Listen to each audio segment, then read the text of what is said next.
नमस्कार दोस्तों, defence news Hindi में आपका स्वागत है। आज की सुर्खियां। क्या युद्ध डिप्लोमेसी से रुकेगा रूस यूक्रेन युद्ध? प्रधानमंत्री नरेंद्र मोदी के यूक्रेन दौरे को लेकर दुनिया भर में शांति की उम्मीदों के बीच पड़ोसी चीन और पाकिस्तान को मिर्ची लगी है।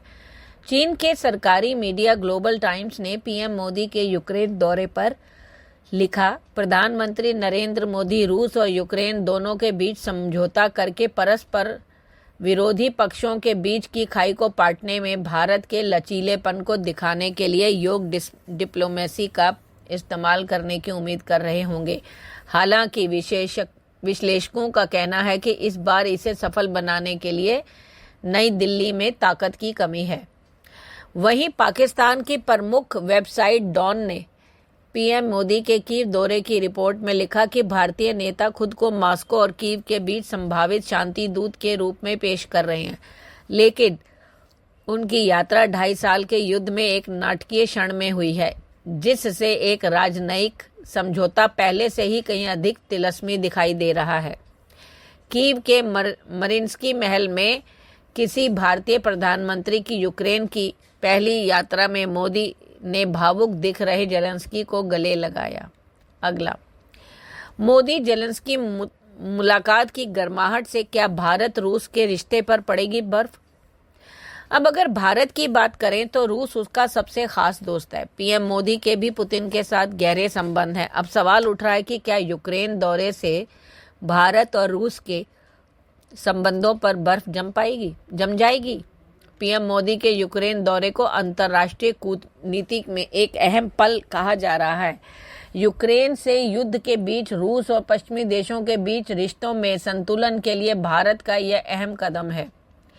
चूंकि भारत के रूस और पश्चिमी देशों दोनों से ही अच्छे संबंध हैं, ऐसे में पीएम मोदी ने इस दौरे से न सिर्फ पश्चिमी देशों बल्कि रूस को भी यह संदेश दिया है कि दरअसल पीएम मोदी रूस को यह संदेश देना चाहते हैं कि भारत यूक्रेन के साथ भी बातचीत कर सकता है। पीएम मोदी की यह यात्रा ऐसे समय पर हुई है जब यूक्रेन की सेना ने रूसी सेना के खिलाफ युद्ध में कई अहम मोर्चों पर सफलता हासिल की है। अगला, भारत और अमेरिका रक्षा उत्पादन में दोनों देश बनेंगे वर्ल्ड सुपर पावर। चीन जैसे दुश्मनों को काउंटर करने के लिए वाशिंगटन में भारत और अमेरिका के बीच बड़ी रक्षा डील हुई है। वर्ष 2047 तक विकसित भारत के लक्ष्य को पूरा करने के लिए अमेरिकी कंपनियों ने नई दिल्ली से हाथ मिलाया है। इसमें अमेरिका की प्रमुख रक्षा उत्पादन कंपनियां भारत में मेक इन इंडिया के तहत हथियारों का उत्पादन करेंगी। भारत और अमेरिका की ओर से संयुक्त रूप से बनाए गए ये हथियार अब आने वाले समय में पूरी दुनिया पर राज करेंगे, यानी पूरी दुनिया अब भारत में बने हथियार खरीदेगी। यह भारत के लिए बहुत बड़ी उपलब्धि होगी, जो भारत और अमेरिका को रक्षा उत्पादन में वर्ल्ड का सुपर पावर बना देगी। अगला, जर्मनी के नाटो एयरबेस पर कौन करना चाहता है हमला? पश्चिम जर्मनी में उत्तर अटलांटिक संधि संगठन यानी नाटो के एयरबेस आखिर किसके निशाने पर है? वह कौन है जो नाटो के एयरबेस को निशाना बनाना चाहता है? नाटो ने फिलहाल संभावित खतरे की खुफिया सूचना के मद्देनजर एयरबेस की सुरक्षा बढ़ा दी है और मिशन के लिए गैर जरूरी सभी कर्मचारियों को एहतियात के तौर पर घर भेज दिया गया है। नाटो ने यह जानकारी दी है कि नीदरलैंड की सीमा के पास गिलेनकिर्चेन एयरबेस की वह जगह है जहां नाटो के airborne warning and control system यानी एवॉक्स विमान है। अगला, भारत यूक्रेन ने 4 अहम समझौतों पर किए हस्ताक्षर। भारत और यूक्रेन के बीच कृषि, चिकित्सा, संस्कृति और मानवीय सहायता में सहयोग के लिए कल 4 समझौते हुए हैं। इसमें पहले ही पीएम मोदी की अध्यक्षता में केंद्रीय मंत्रिमंडल से मंजूरी मिल चुकी थी।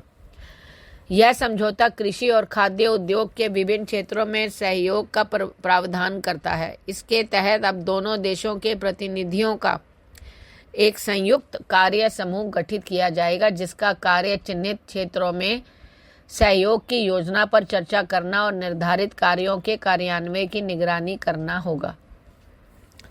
इस समझौते के तहत गठित कार्य समूह के बीच कम से कम 2 साल में बारी बारी से भारत और यूक्रेन में बैठकें होंगी। यह समझौता अब से अगले 5 वर्षों की अवधि के लिए लागू रहेगा।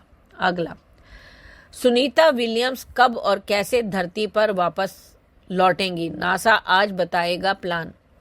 स्टारलाइनर के जरिए स्पेस में गए विलियम्स और विलमोर को 8 दिनों के मिशन के लिए इंटरनेशनल स्पेस स्टेशन से डॉक किया जाना था, लेकिन कैप्सूल में लीक होने और उसके कुछ थ्रस्टर्स के फेल होने के बाद इसे महीनों तक खींचना पड़ा।